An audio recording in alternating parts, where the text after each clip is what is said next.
it is time for our moment of the week. And it turns out that all that glitters is gold. The price of the precious metal surged past the $4,000 mark this week for the first time in history, amid a dizzying rally that also saw the price of silver rise to levels not seen since 2011. Now, year to date, gold prices are up by more than half. Now, what makes this rally different? Now, historically, gold has reached key landmarks at times of chaos or uncertainty, such as the COVID-19 pandemic or just before President Trump's so-called Liberation Day tariffs. However, this time around, the gold rush was driven by a combination of central bank buying, as well as more retail investors purchasing the commodity. On top of that, a weaker U.S. dollar, concerns about inflation and higher debt levels, exacerbated by the U.S. government shutdown, have also added to the rally.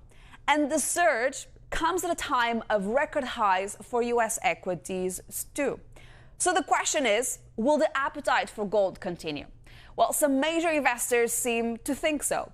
Bridgewater Associates founder Ray Dalio said that traders should allocate as much as 15% of their portfolios to gold, calling it an excellent diversifier.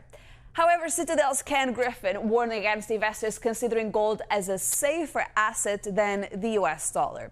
But meanwhile, Goldman Sachs has raised its call on gold this week, suggesting it will hit $4,900 per ounce by December next year. Here are a couple of other calls from analysts that we have been speaking with this week. We've been highly convicted in gold for multiple years now, and we still have that as we look to 26, right? Nothing's changing. We see prices, going towards 4,400 by the end of the fourth quarter of 26. That being said, gold is, it can be extended on momentums, and we've seen very rapid ETF creation, almost 150 tons in September. That was almost $18 billion flowing into gold, and gold's a small market, and so that can extend us, and that momentum kind of carries us through. But when we think longer term, nothing structurally has changed. Lots of investors really have struggled this year to find good diversifiers. If you think about it, fixed income for some time, longer than just the past couple of quarters, has not provided the diversification that it used to because of the higher inflation environment, maybe structurally, that we're in. So gold has proved to be an effective diversifier, I think.